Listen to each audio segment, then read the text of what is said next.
Fala galera, tudo bom? Prazer, meu nome é Felipe, sou professor de Química e hoje é meu primeiro vídeo aqui na Fábrica D e a gente vai falar de soluções. Eu queria destacar que o mais importante em uma questão de soluções é, antes de tudo, você entender o enunciado. É você conseguir identificar o subtipo de soluções que eu estou trabalhando, porque senão não adianta você conhecer todas essas fórmulas e não saber como aplicar. O macete que eu dou para vocês é sempre ficar atento ao que está acontecendo com a quantidade de soluto, certo? Se eu estou, por exemplo, numa questão de diluição, a quantidade de soluto não se altera ao longo do processo. Por quê? Eu estou só adicionando solvente. Se eu adiciono solvente, a quantidade, cuidado, eu não estou falando de concentração, a quantidade de soluto inicial é igual à quantidade de soluto final e isso vai fazer toda a diferença na fórmula que eu vou usar. Tudo bem? Se eu estou trabalhando numa questão de mistura de mesmo soluto, o que vai acontecer com a quantidade de soluto? Eu tenho soluto em um recipiente, tenho soluto em outro recipiente. Quando eu juntar as soluções desses recipientes, eu vou ter somatório da quantidade de soluto. E aí eu digo que a massa final de soluto é igual ao somatório das duas massas. Ou o número de mols final de soluto é igual ao somatório dos dois números de mols.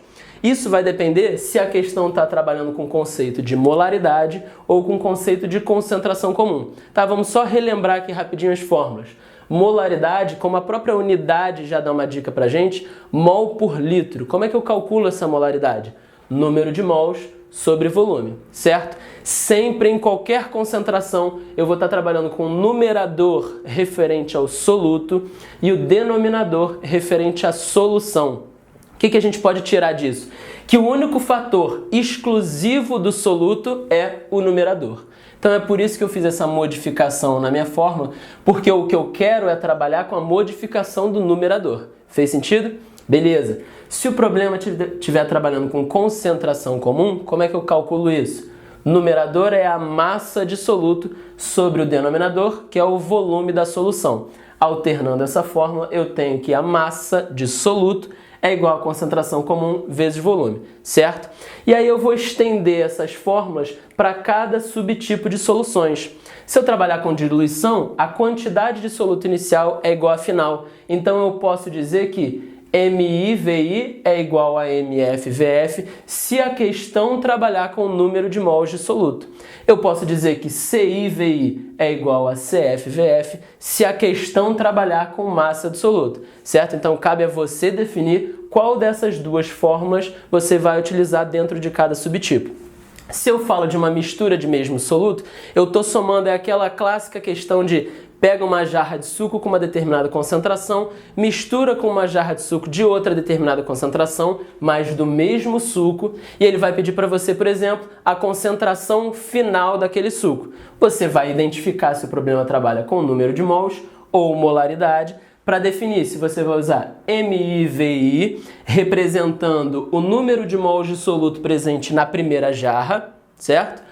M2V2, representando o número de mols de soluto da segunda jarra, isso é igual a MFVF, que representa o número de mols de soluto na solução final após a mistura dessas duas jarras. Se o problema trabalhar com massa, C1V1 mais C2V2 igual a CFVF. Sem problemas?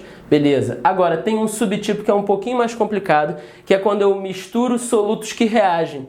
O raciocínio é muito parecido com a questão de diluição, só tem uma diferença. Se esses solutos reagem, agora eu estou trabalhando com dois solutos diferentes, certo? Aqui na diluição era um único soluto que estava tendo a sua concentração diminuída. Aqui eu tenho mistura de dois solutos diferentes, mas como eu estou trabalhando, por exemplo, com uma neutralização total, eu vou raciocinar que o número de mols de H+, é igual ao número de mols de OH-, quando eu misturo um ácido a uma base, certo? Então olha o raciocínio aqui, ó. MAVA, representando o número de mols do ácido, por exemplo, tem que ser igual a MBVB, que representa o número de mols de base. Só que eu tenho que tomar um cuidado. O número de mols de H+ deve ser igual ao número de mols de OH-. Eu não posso dizer que o número de mols de ácido tem que ser igual ao número de mols de base. Por quê? nem sempre eu tenho uma proporção de 1 para 1. Nem sempre é um monoácido reagindo com uma monobase. Eu posso ter um monoácido reagindo com uma dibase. Então, como é que eu vou corrigir esse defeito?